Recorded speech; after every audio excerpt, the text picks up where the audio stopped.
Olá, bom dia a todos. Bom dia, Rio Grande do Sul, 11 horas e 35 minutos. Hoje é terça-feira, dia 13 de dezembro. Vamos às manchetes de hoje.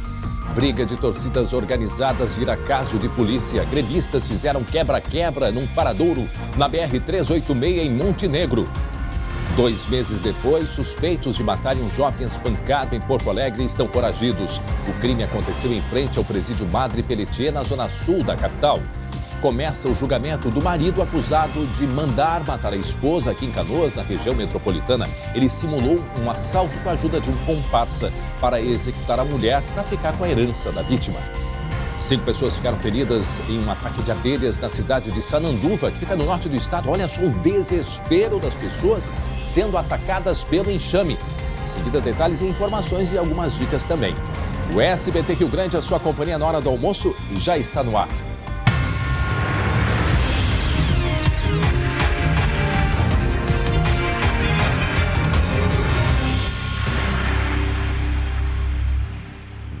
E vamos direto para a redação, 11 horas e 36 minutos. Câmeras mostram uma briga entre torcidas organizadas do Grêmio num paradouro de ônibus em Montenegro, aqui na região metropolitana de Porto Alegre. Direto da redação, ele, Guilherme.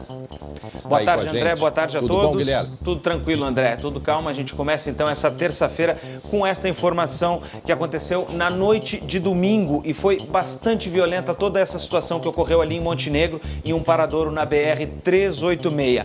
Em uma das imagens é possível ver um rapaz sendo agredido por vários torcedores, com chutes no corpo e também na cabeça. Segundo o proprietário do local, que já tem um estabelecimento há quase 20 anos ali na margem da BR-386, ele foi agredido, então, esse torcedor com vários socos, vários golpes deferidos por outro torcedor também do Grêmio.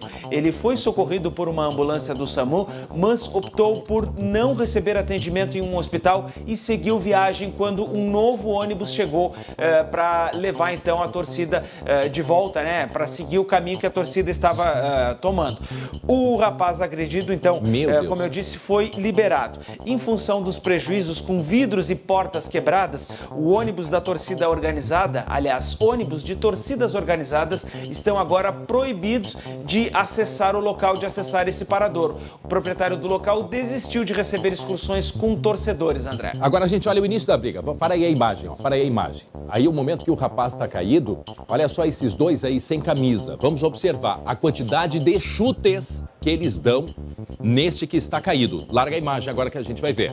Olha só, 1, 2, 3, 4, aí parou.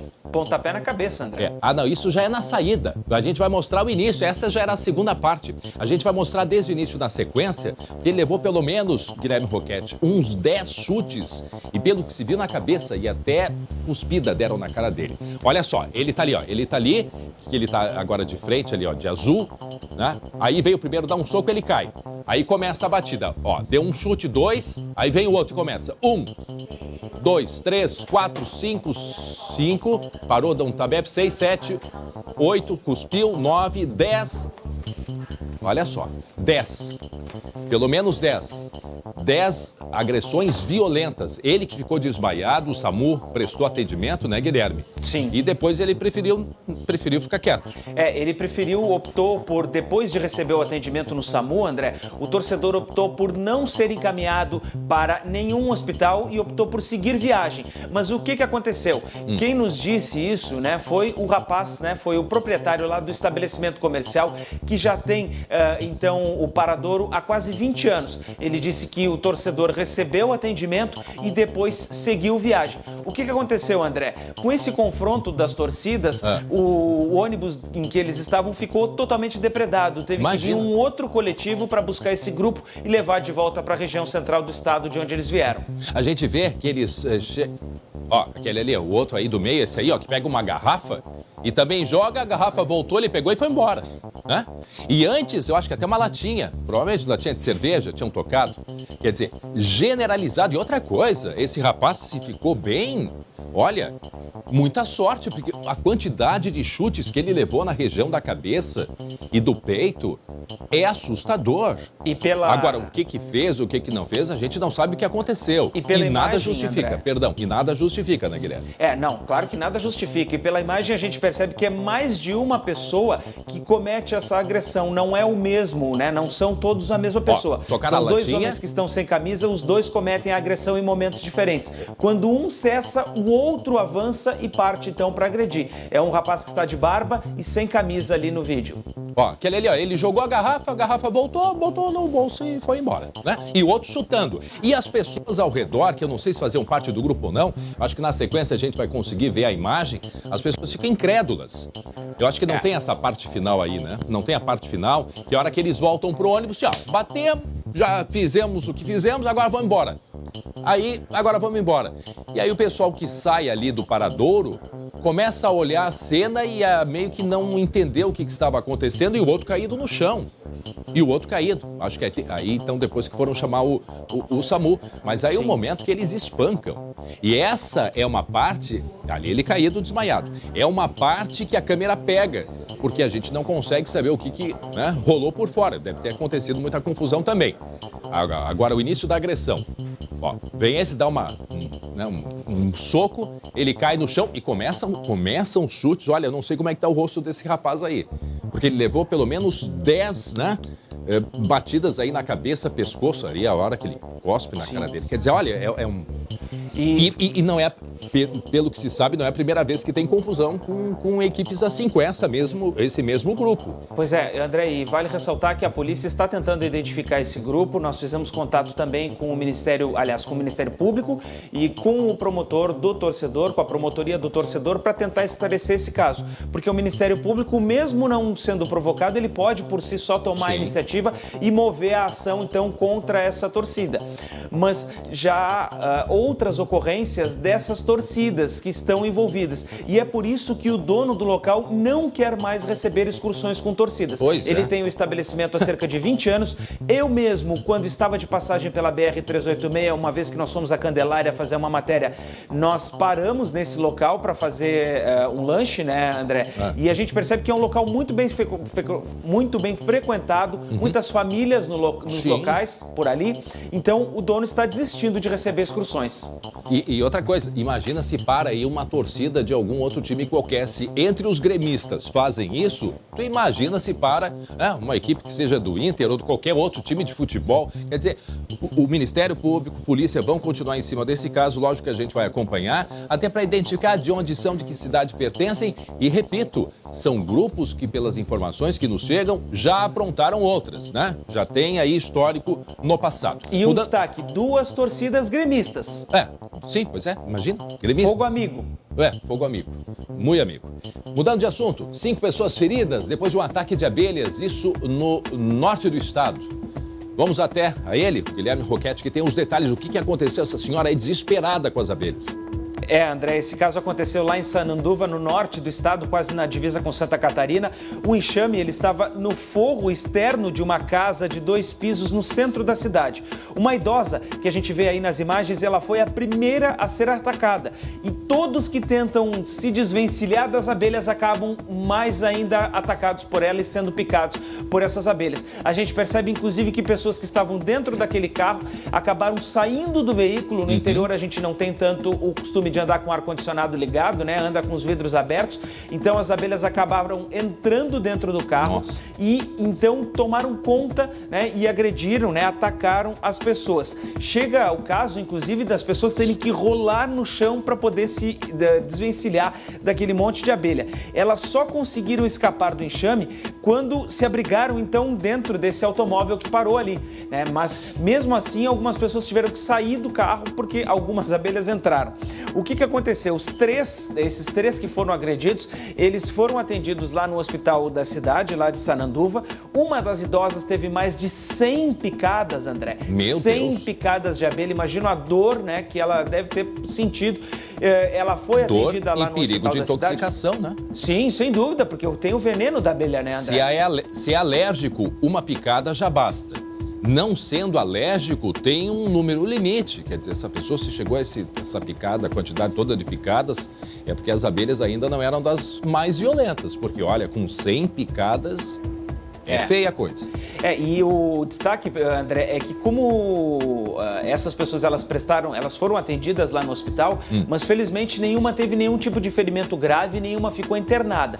Eles receberam os primeiros atendimentos e depois, então, foram liberados.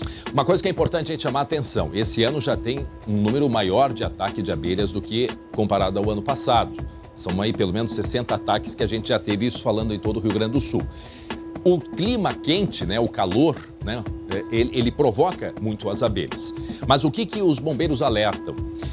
Cores claras, as abelhas ficam mais tranquilas, ou seja, elas não curtem roupa muito colorida. Tá? O que deve ter acontecido nesse caso aí, da pessoa ter que rolar no chão porque elas se grudam nas cores, elas ficam muito nervosas, muito atacadas. Perfumes. Se tu caminha com doces na mão também já é o suficiente, um copo de refrigerante, por exemplo, porque elas têm uma sensibilidade muito grande. Então vai o alerta, verão chegando, pessoal que gosta de fazer piquenique, antes de montar acampamento, tem que ter esse cuidado assim, porque o resultado é esse que a gente sabe. Orientação dos bombeiros, manter a calma e sair do local, né? Se afastar das abelhas, porque elas ficam de fato muito irritadas quando ela vê esse tipo de movimentação, a pessoa desesperada, com roupa colorida, aí mesmo que elas não vão embora.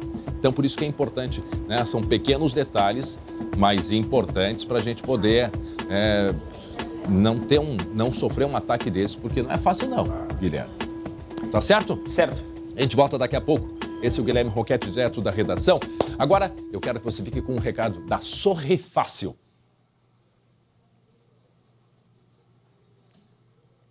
Em seguidinha, o recado da Sorri Fácil para você. A gente vai mostrar em seguida. Daqui a pouquinho, então. Daqui a pouquinho, então, o recado da Sorri Fácil. Agora sim, preste atenção. Olá, meu nome é Sabrina Esmanioto e vim falar de sonhos. Você se sente inseguro usando dentadura? Sofre com prótese solta e tem vergonha de sorrir? Chegou a hora de Portão voltar a sorrir. Esta semana, do dia 5 ao dia 7 de dezembro, acontece a ação de implantes na Sorri Fácil de Portão. As vagas são limitadas e eu estou aqui esperando a sua ligação. Nossa equipe de especialistas vai tirar todas as suas dúvidas, com diagnóstico digital de raio-x e scanner bucal, para você ter a segurança de realizar o tão sonhado implante dentário. Aproveite, pois é a última chance do ano. Então, agende já a sua avaliação no 0800 631 30 ou acesse o site e descubra uma clínica bem pertinho de você. www.sorrifacil.com.br. Sorri Fácil. Sorrir é uma conquista. 2 meses depois, suspeitos de matarem um jovem que foi espancado. Aqui em Porto Alegre, eles estão foragidos. O crime aconteceu em frente ao presídio Madre Pelletier, aqui na zona sul da capital gaúcha. Os detalhes na tela. Nega, você não nega na saída, não adianta. Estão derretendo, é delas mesmo. O flagrante é de uma noite marcada pela violência. As agressões entre meninas terminaram em tiroteio. Repare neste rapaz de calça branca. Ele é Leonardo Domingos Madeira. Minutos depois do início da confusão, o jovem foi alvo de tiros. Perdeu a vida aos 25 anos. Eu estava procurando um emprego para ajudar a mãe, né, em casa, porque ele era o único filho que morava junto. Não tinha dia ruim pro Leonardo. Não tinha maldade na cabeça, ele não via maldade nas pessoas. As imagens ajudaram a Polícia Civil a identificar os suspeitos. De acordo com o delegado, o homicídio aconteceu por causa de um motivo fútil. É uma confusão que começa com um derramamento de bebida. 2 grupos, um passa pelo outro, se esbarram, derramam bebida e vira aquela confusão generalizada. Uma das participantes dessa briga ligou para o namorado e o namorado, que não estava na casa de festas, veio com mais uma turma e efetuou esses disparos contra pessoas que estavam no ponto de ônibus esperando para voltar para casa. Aqui neste local aconteceu a festa onde os jovens estavam. A produtora do evento forneceu as imagens de todos que compraram ingresso. Mas foi uma denúncia anônima que ajudou a Polícia Civil. Os investigadores descobriram os envolvidos no crime depois da prisão temporária de alguns suspeitos. Jefferson Farias Perla foi preso na semana passada. Ele é apontado como um dos atiradores. 3 suspeitos estão com prisão preventiva decretada. Tamires dos Santos Pereira seria a mandante do assassinato. O namorado dela, Carlos Eduardo dos Santos Torres, conhecido como Alemão, é suspeito de matar a vítima. E Lucas Emanuel Sumac Acosta seria o motorista do carro. Os três estão foragidos. O delegado aponta um fato em comum entre as meninas que se envolveram na história. A maioria delas são visitantes de apenados, então ainda que elas não estejam diretamente envolvidas com o crime, a gente vê que a comunidade, o meio em que elas se inserem, tem um histórico de violência, principalmente com ligação ao tráfico de drogas. A família de Leonardo chora a perda do único filho homem e espera por justiça. Tem uma família que quer justiça, porque o Leonardo era inocente. O Leonardo não tem passagem nenhuma pela polícia. Esse caso aconteceu, se não me falha a memória, foi no mesmo final de semana quando teve aquela briga na beira do Guaíba, na orla do Guaíba, lembram? Nós mostramos aqui. Pois é, foi naquele mesmo final de semana, né? Um crime brutal, O jovem na beira do Guaíba, que ia ali na orla, que entrou em discussão com grupos rivais e foi morto. E este caso aí, esse rapaz, de fato, ele não tinha absolutamente nada a ver com a confusão. Nada a ver com a confusão. Né? A sensação que se dá, e conversando com o Marcelo Chemalli, é essa, né, de que havia provocações. Havia provocações ali entre o grupo de mulheres. Aliás, o pessoal ali que o Marcelo Chemalli conversou, nessa região, pertinho do Presídio Madre Pelletier, é um local de festas noturnas. Não sei a quantas anda, se está regularizado ou não está, mas os moradores já estão, por aqui, ninguém aguenta mais. E esse grupo estava na briga, estava envolvido ali, estava na festa, e aí houve uma provocação que não se sabe por quê, as mulheres começaram a brigar, e aí uma delas foi pedir ajuda, né, para o namorado, que chegou acompanhado de outros. E aí, enquanto isso, a gente mostra as fotos deles para serem identificados. Esse é o que foi preso. Mas a gente vai mostrar as outras fotos aí que a polícia, né, pede aí ajuda. Tem os foragidos, a Tamires, o Carlos Eduardo e o Lucas Emanuel, né, chamado de gordo. O Carlos Eduardo é o alemão. Então a polícia está atrás desta moça e desses dois rapazes aí. Eles ainda estão foragidos. E aí a moça foi, a Tamires, né, pediu ajuda para o namorado, que chegou com 2 amigos, e aí o resto da história a gente sabe. O garoto não comemorou o aniversário 10 dias antes, porque ele não tinha dinheiro. E aí resolveu sair com os amigos, né? Alguns dias depois, estava com a carteira do trabalho no bolso. E ele foi morto, sem antecedentes, morreu literalmente de graça. Não tinha nenhum envolvimento com a confusão, pelo contrário. Foi tentar afastar uma briga, foi tentar proteger, viu mulheres brigando, foi ser solidário, foi prestar um atendimento, uma ajuda, e o resultado foi esse. E eu repito, o pessoal ali no pátio, ali ao redor do Madre Pelletier, nesse local de festas aí, os moradores pedem que a polícia faça uma segurança melhor do local, porque eles estão muito preocupados com o pessoal que anda circulando ali por perto. 11h53 agora, a gente volta a falar sobre o flagrante de uma agressão policial que aconteceu em Pelotas, no sul do estado, agora no final de semana. A investigação sobre a atitude dos brigadianos tem um prazo de 40 dias para ser concluída. E os PMs gravados, os dois, batendo em outros 2 jovens, eles foram tirados das ruas temporariamente. E a nossa equipe conversou com a mãe de um desses rapazes que foi agredido e a gente vê na tela agora o que ela disse. A câmera de segurança de uma casa registrou o momento em que a moto para e é atingida pela viatura. Um dos PMs desce, saca a arma e começa a agressão. O outro policial também dá tapas e socos. Mesmo sem que os jovens esbocem qualquer reação, a violência continua. Um dos policiais chuta e dá mais um soco no rapaz de preto. Depois de revistada, a dupla é liberada pelos PMs. O caso aconteceu na tarde da última sexta-feira em Pelotas, no sul do estado. Segundo a polícia, os PMs se deslocavam para atender uma ocorrência de desordem, quando se depararam com a motocicleta. Os 2 jovens iam para a casa de um deles no momento da abordagem. Os 2 PMs já foram identificados e afastados do policiamento das ruas. O comando da Polícia Militar abriu um inquérito que deve ficar pronto em 40 dias. O encarregado já está nomeado, ele tem um prazo, né? Ele vai oficiar as testemunhas, as vítimas, né, os próprios policiais. De nenhuma forma concordamos com a violência policial e todas as ações violentas são apuradas, né? Os rapazes, ambos de 18 anos, não quiseram gravar entrevista. A mãe do condutor da moto fez uma ocorrência na Polícia Civil e procurou o Ministério Público. Ela aceitou falar a reportagem, mas sem mostrar o rosto. E confirmou que o filho dirigia sem habilitação, o que foi registrado pelos PMs. Se meu filho fizesse alguma denúncia, eles iam catar o meu filho, quebrar ele e botar no hospital. É muito revoltante. Eu vejo as cenas, eu choro, não aceito. Eu, que sou mãe, nunca bati nos meus filhos, o meu esposo nunca bateu no meu filho dessa forma. Então, a mãe, se bate num filho, vai presa. E eles? O que vai acontecer com eles agora? É o relato de uma mãe desesperada e que teve coragem, e importante que o que ela fez, porque senão eles que foram atrás dessa imagem aí conseguiram com a imagem de uma câmera de segurança, senão essa história ia ficar por isso mesmo. Agora, várias perguntas a gente tem. Primeiro, vamos voltar ali na imagem, vamos voltar lá para o início.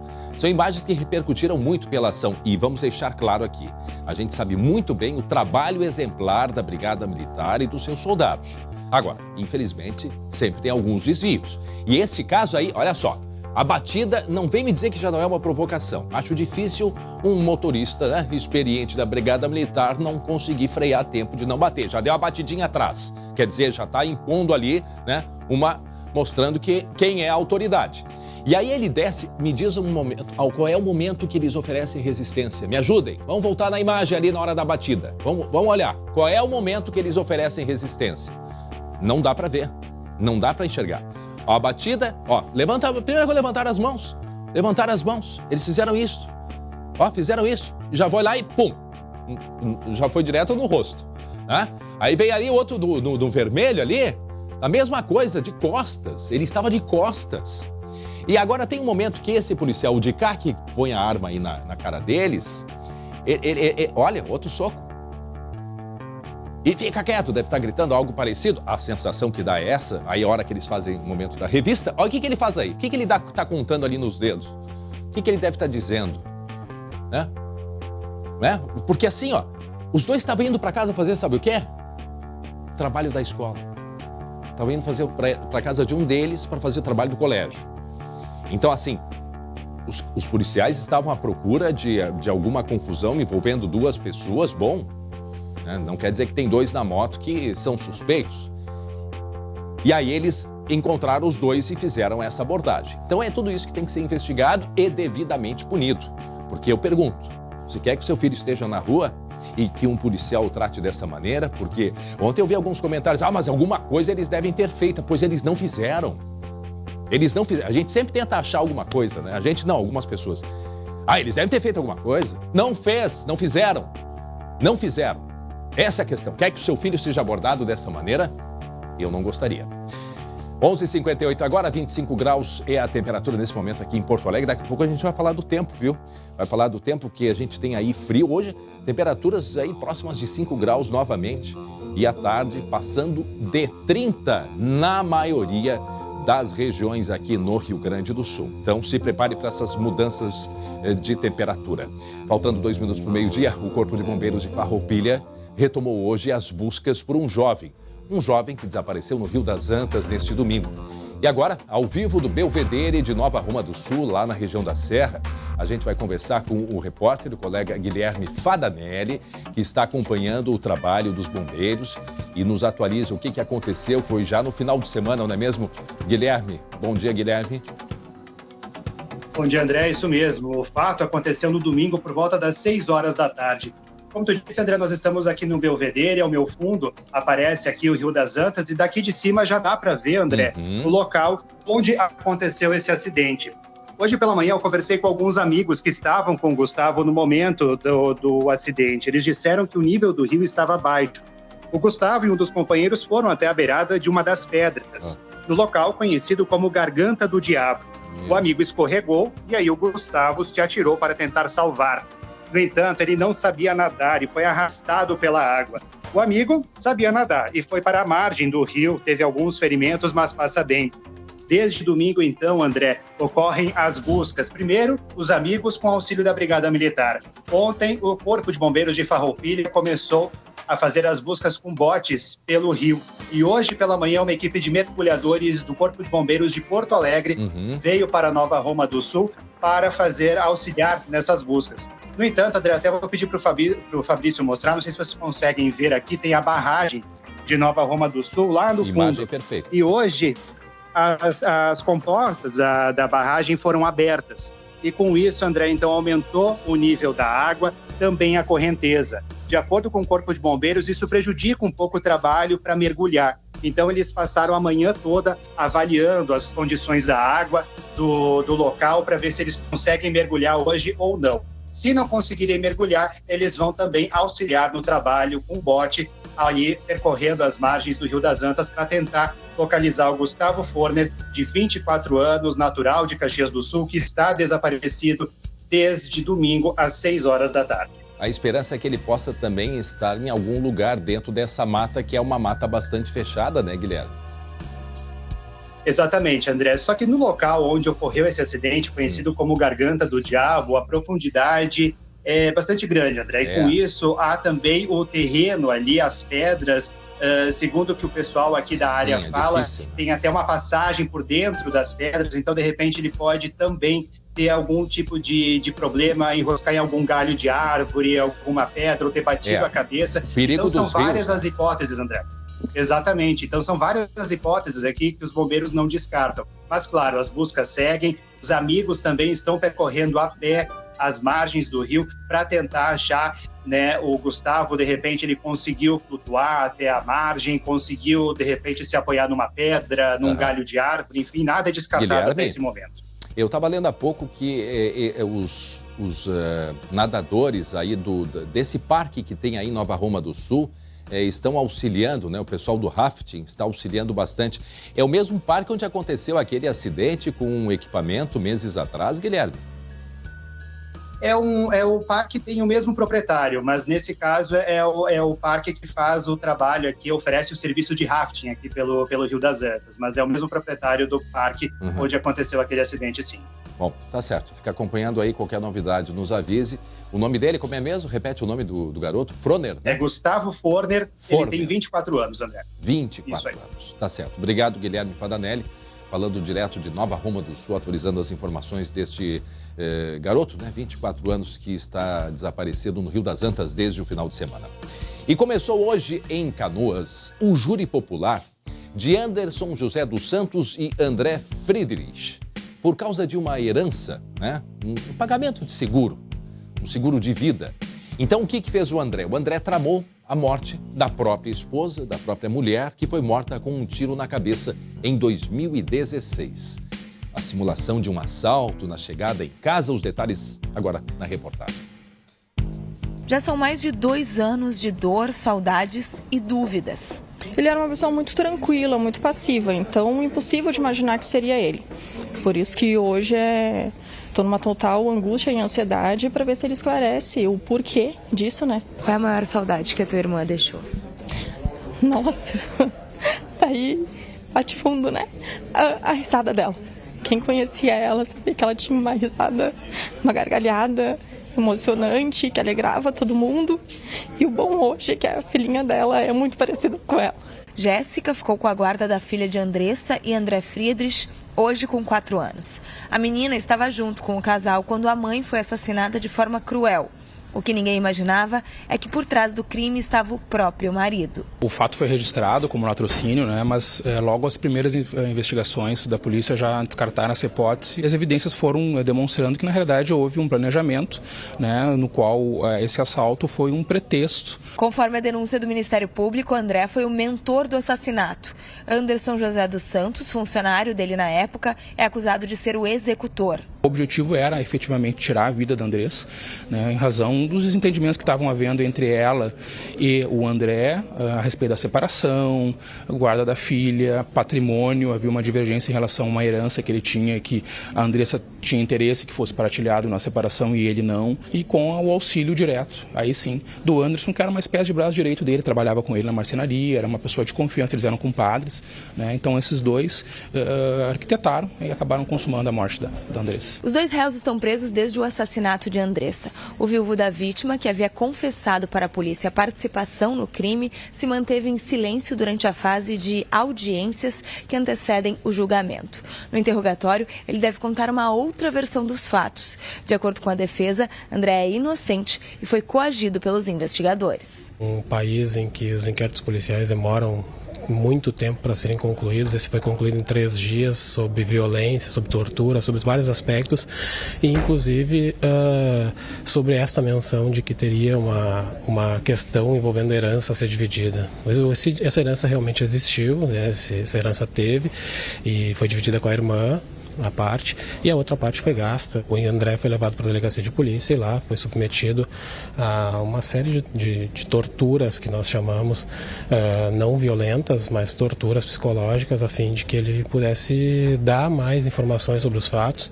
E um desses fatos foi realmente ele passar 18 horas dentro da delegacia, sob uma pressão. As teses das defesas dos dois réus divergem. A expectativa é de que Anderson assuma apenas que intermediou a ligação entre André e os executores do crime. O Anderson tem uma pequena participação neste caso, né, que, sob a ótica da defesa, não tem relevância penal. 7 jurados vão definir se os réus são culpados ou inocentes da acusação de feminicídio com recurso que impossibilitou a defesa da vítima. André por motivo torpe e Anderson mediante promessa de recompensa.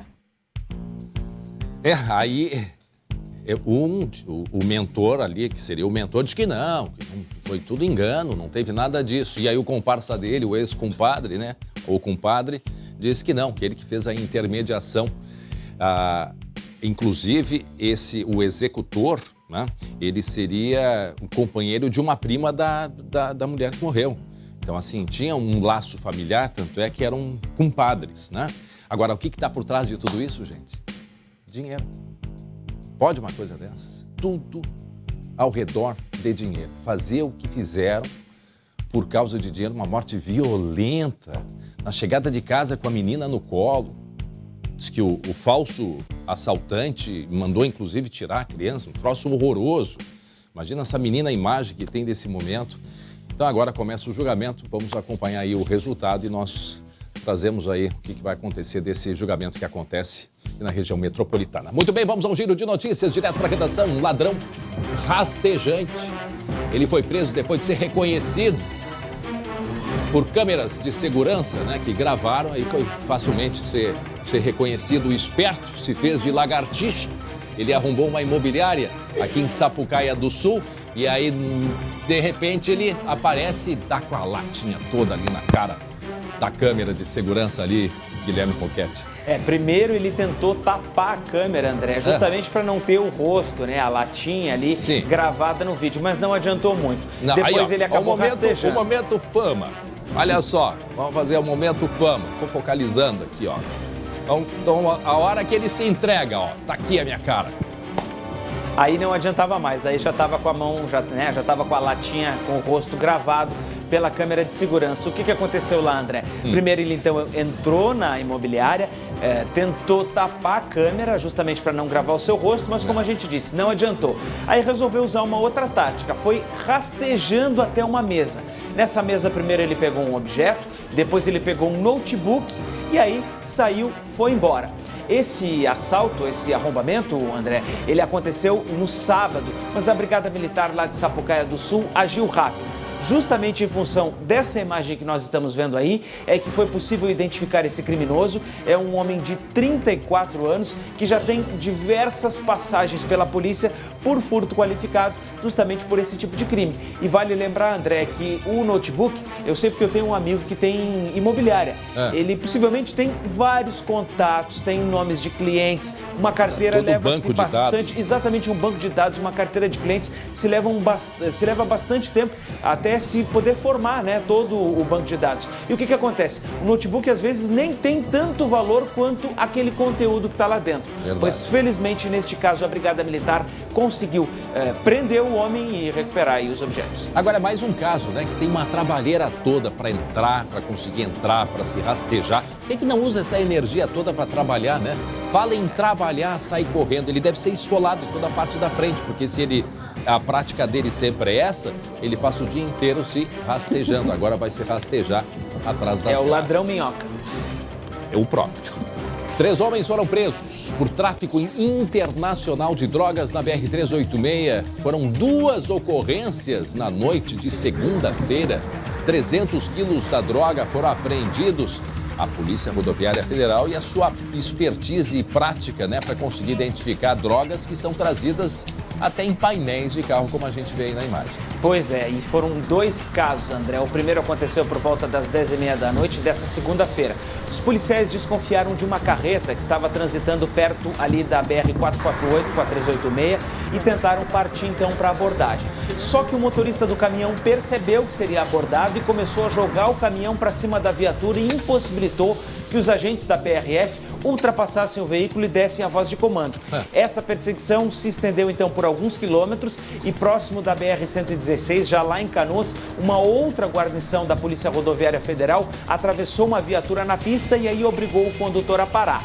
Esses 300 quilos, então, de cocaína foram localizados em um fundo falso embaixo, André, da cabine dessa carreta. Enquanto tudo isso acontecia, uma outra ação, aí já na região de Montenegro, também teve uma apreensão de drogas. Os policiais abordaram uma caminhonete Sportage que tinha placas de São Paulo. Nessa caminhonete tinham 2 homens. E os policiais desconfiaram, sabe de quem, André? Da mídia da Sportage, da tela, do rádio. Atrás dessa tela tinha um fundo falso com mais 14 quilos de cocaína escondidos. Ali é onde está mostrando agora. Exatamente, de onde eles estão tirando todo esse entorpecente. Porque o que aconteceu, André? Quando essa caminhonete foi abordada, os 2 ocupantes mostraram um nervosismo mais intenso, mais desproporcional. E aí partiram, então, para uma busca minuciosa. O trio, o motorista do caminhão e os 2 que estavam na caminhonete, foram encaminhados junto com os 2 veículos e toda essa droga para a Polícia Federal. Eles disseram que receberiam então dinheiro para trazer o entorpecente para cá, para a região metropolitana. Mas eles acham que o quê? Que vão conseguir passar assim, né? Tranquilamente, que não vai ter cão farejador, que os policiais não são espertos o suficiente, porque olha assim, ó, tem coisa que a gente nem imagina, mas eles tocam o olho, eles já veem que tem alguma coisa errada. E todos os dias a gente mostra aqui, ou seja, a polícia sabe fazer o seu trabalho. Não, incrível. Eu queria saber a quantidade, isso a gente consegue fazer, mas a quantidade só esse ano de drogas que foi pega aqui na BR-386, desde esse trecho, eu não sei qual é essa... esse foi em Montenegro, né? Esses 2 casos aconteceram entre Montenegro e Canoas, para a gente dar a dimensão. Porque a polícia lá de Seberi, a Rodoviária Federal Sarandi, ali, Sarandi, Seberi, ali também, eles fazem diversas apreensões, é incrível isso.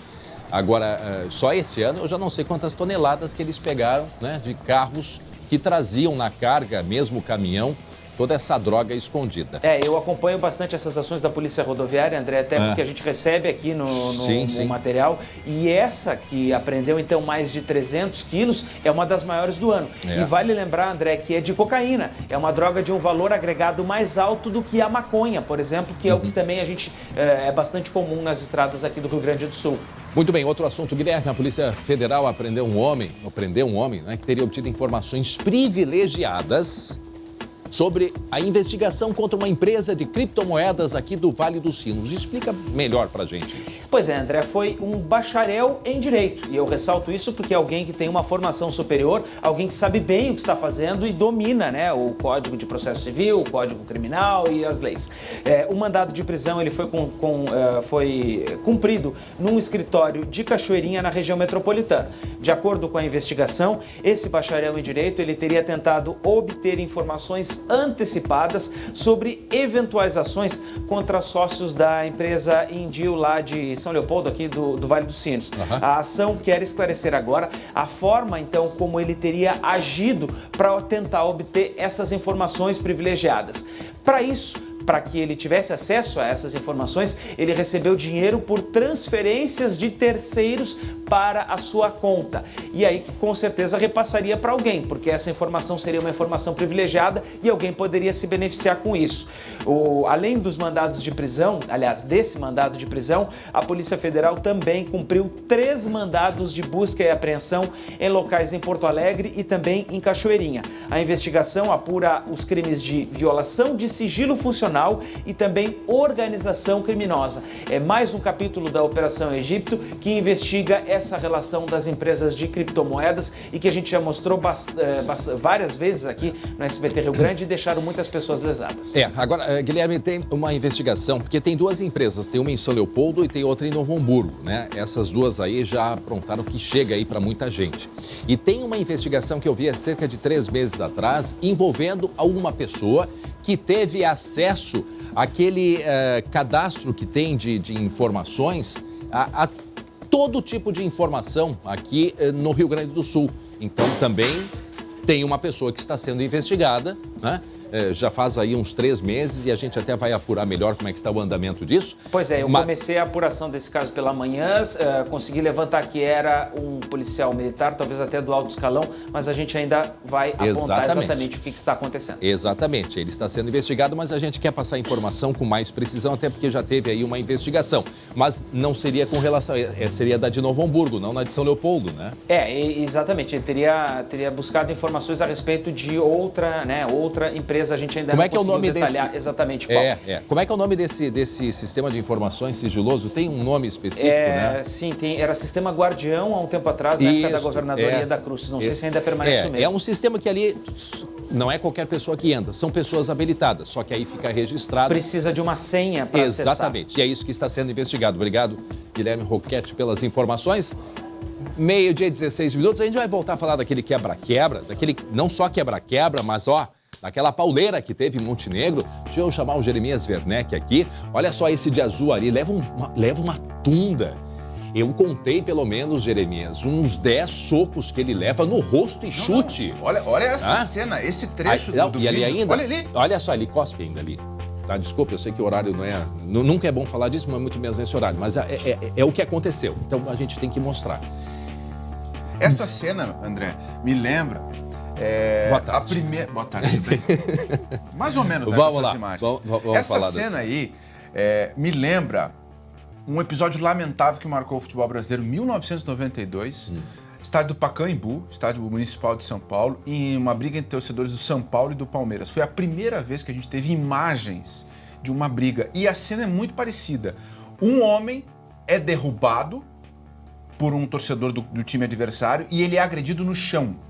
E ele recebe vários golpes em sequência. Exatamente, e é o que a gente vê, igual. Tá? André, essas imagens começaram a circular ontem. Olha ali, ó. Esse golpe derruba ele. Ele tá desacordado. Aí o segundo tira, né, o sem camisa ali, e se segura na grade e vai bater com o pé em cima. Covardia total absoluta. Meu Deus. Né? O que eu consegui apurar, tá? É um confronto entre 2 torcidas do Grêmio, óbvio, a gente está vendo isso. Uma das torcidas já está confirmada, é a Super Raça. Opa! E esse que foi agredido aí, que está no chão, desacordado, esse homem, ele é dessa torcida Super Raça. Os agressores, a gente ainda não tem informação de qual torcida eles fazem parte. Eu falei com várias pessoas buscando a confirmação, não há uma confirmação. O Grêmio está acompanhando isso de perto, mas isso também está com os órgãos de segurança. O fato é que existe uma versão de que esse registro de domingo aí no Paradouro, em Montenegro, é consequência de uma briga que teve em Caxias do Sul, em março desse ano. Meu Deus. Tá? E nessa briga, nos arredores do estádio Alfredo Jaconi, um homem foi baleado. Eu lembro disso. Na bochecha. Exatamente. Ele não veio a óbito, mas ele foi baleado na bochecha. E a informação é de que esse confronto aí foi consequência do episódio lamentável em Caxias do Sul. E qual é o estado de saúde dele? Porque ele não fez o registro na polícia, esse que ficou ferido aí, caído, foi atendido pelo SAMU, mas não quis ir para o hospital, né? ele não quis ser liberado, ele não quis ir para o hospital. E chamaram a SAMU, ele foi atendido e foi liberado. Ele não quis ir para o hospital. Bom, André... Mas assim, o rosto dele, que estado está hoje? Porque ele levou quanto chute no rosto, quanto soco, quanto batida. Ele foi pisoteado no chão. Nossa. Ele foi pisoteado no chão. Eu vou tomar um cuidado, assim, para não avançar no que diz respeito ao motivo para ele não ter ido para o hospital. Uhum. Mas não dá para imaginar qual é, né? Bom, que é estranho, né? Hospital, né? Não, mas é estranho. É estranho porque foi agredido. Tinha que ter ido para o hospital e feito o registro policial, no mínimo. Claro. Muito bem.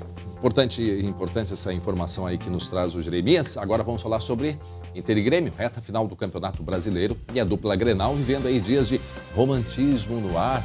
É isso mesmo, Jeremias? A gente tá brincando com romantismo, né? Porque o Grêmio quer renovar os votos de um casamento com o Renato, que já dura quase 4 anos, né? A gente tá vendo aí o Renato... E ele Grêmio... quer, hein?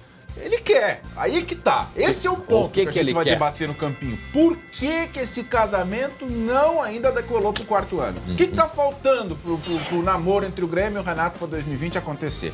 E o Inter? Cadê o sonzinho aquele do caixa? Do... Aí, ó. Será que é André, isso? Tá esperto. Que isso, hein? Viu metal, né? Mas assim, ó. E o Inter também tá nessas aí. Porque é mais ou menos aquela coisa assim, saudade do que a gente nem viveu ainda, tá? O Inter já tá certo com o Eduardo Cudê. Mas e tá faltando o quê pra... Sabe aqueles aplicativos de relacionamento, vai passando assim, dando match e tal? Com o Cudê deu match, mas ainda não se encontraram pessoalmente. É isso que tá faltando. Mas é por isso que a gente tá brincando com esse negócio de clima de romance. Mas será que já tá assinado? Já tá no papel isso aí? Ou tá só no fio do bigode? Não, já tá no papel, já foram trocar mensagem no Zap ali, tá?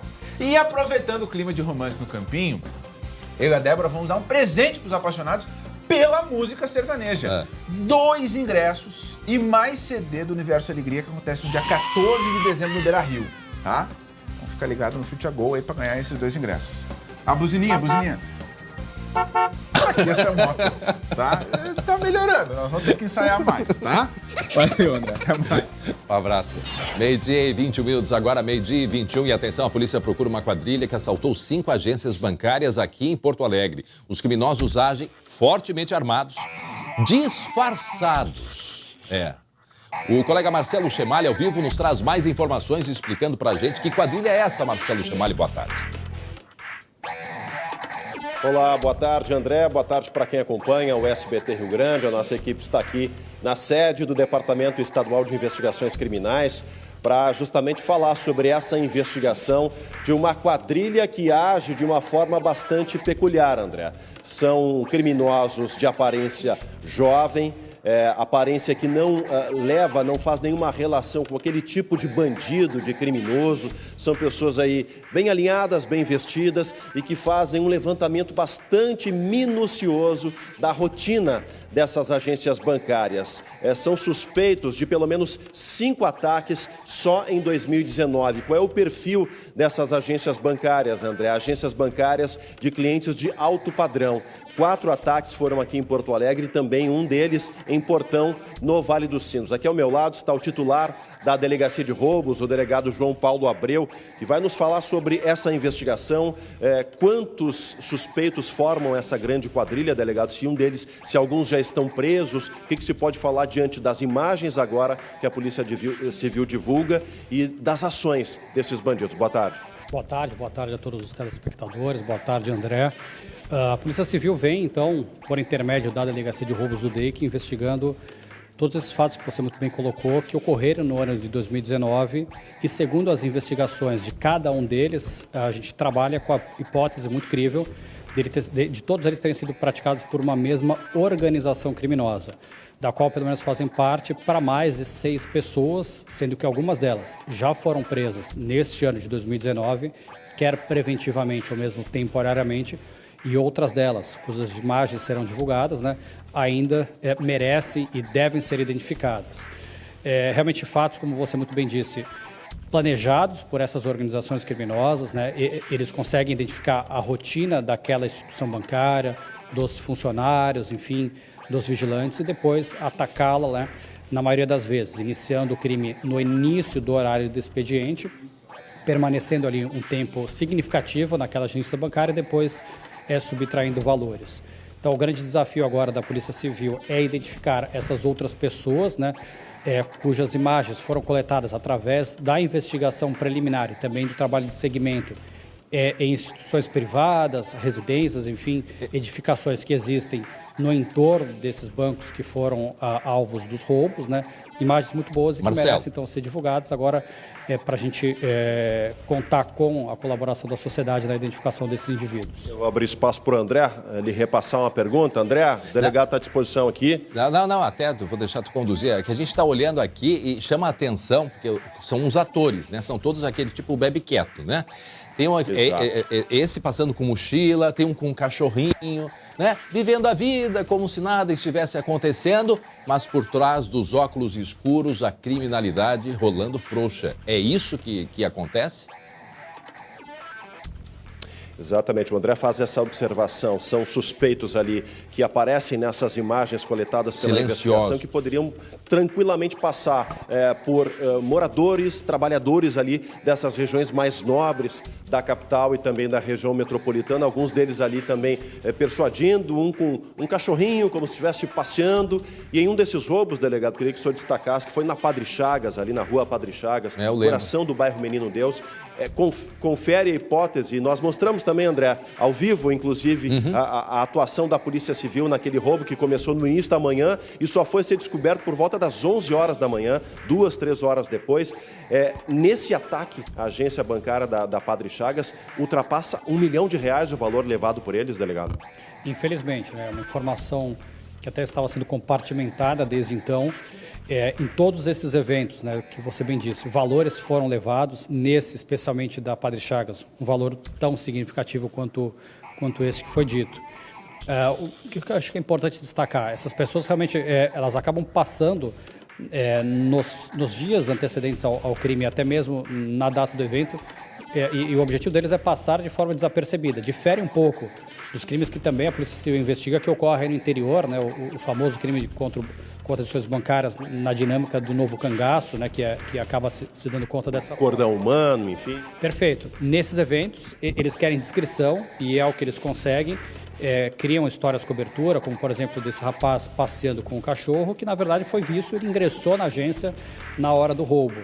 Depois, quando a investigação preliminar se inicia e todo o segmento dos trabalhos, a gente percebe, e os próprios funcionários percebem, e eles lembram, né, de que essas pessoas se fizeram presentes por vezes em datas pretéritas, pelas imediações do banco, por vezes parando num ponto e ali permanecendo por um bom tempo. Depois, quando o fato acontece, essas pessoas são entrevistadas ali, quer no local do crime, mas também quando são ouvidas aqui na delegacia de roubos, né, elas lembram que aqueles indivíduos realmente se fizeram presentes em ocasiões pretéritas. Por isso que é importante destacar, e esse é o trabalho que a Polícia Civil também faz de forma muito próxima a essas instituições bancárias. Se toda e qualquer suspeita, né, em relação a determinado indivíduo ocorrer ali, quer para os funcionários ou mesmo para a pessoa que está nos assistindo agora e acha estranho aquele comportamento, que acione, né, por vezes no primeiro momento a própria Polícia Militar, que está realizando ali todo o trabalho de policiamento preventivo, então através do 190, chamar realmente ali as forças policiais para que consiga, né, fazer uma abordagem a esses indivíduos que por vezes estão planejando um novo ataque criminoso. Obrigado pelas informações, pelo trabalho aqui da Delegacia de Roubos, André. A reportagem completa, com outras imagens, também com outras informações, a gente mostra logo mais no SBT Rio Grande, segunda edição, com o Felipe Vieira. A falta de cálcio no organismo é a principal causa da osteoporose, doença silenciosa que enfraquece os ossos e pode causar graves fraturas. Por isso, você não pode tomar um cálcio qualquer. Você precisa de Calcitran. Veja só esse recado. Mulher é guerreira, é rápida sempre que precisa, é potente em tudo que faz, é completa. Por isso que eu preciso de uma reposição de cálcio completa com Calcitran MDK. Calcitran MDK, o cálcio completo como você. Viu só? Com um comprimido ao dia de Calcitran, você repõe suas necessidades diárias de cálcio e de vitamina D. E para uma reposição de cálcio ainda mais rápida e completa, você precisa de Calcitran MDK. Calcitran MDK é um cálcio completo porque tem magnésio, vitaminas D3 e K2 que auxiliam na rápida absorção do cálcio pelos ossos. Calcitran está à venda em todas as farmácias do Brasil. Ao chegar à farmácia, não aceite outro. Procure o líder de mercado, exija Calcitran. Calcitran, o cálcio completo como você.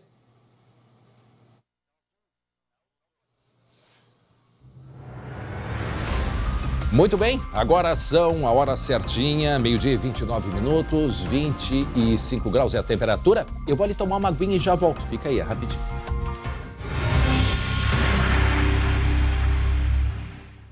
Você sabia que existem bactérias do bem e do mal na flora intestinal e que quando estão em desequilíbrio elas podem causar desconfortos? Por isso você precisa conhecer Simbiotil. Vejam só esse recado. Bactérias em desequilíbrio na flora intestinal podem causar cólica e diarreia. Imagine que as bolinhas cinzas sejam as bactérias ruins e as laranjas as boas. Simbiotil ajuda a equilibrar a flora com mais bactérias boas. Simbiotil, sua flora intestinal bem equilibrada. Viu só? Simbiotil vem em sachê e é indicado para toda a família. Simbiotil está à venda em todas as farmácias do Brasil. Ao chegar à farmácia, não aceite outro. Simbiotil, sua flora intestinal bem equilibrada. Muito bem, agora meio-dia e 34 minutos.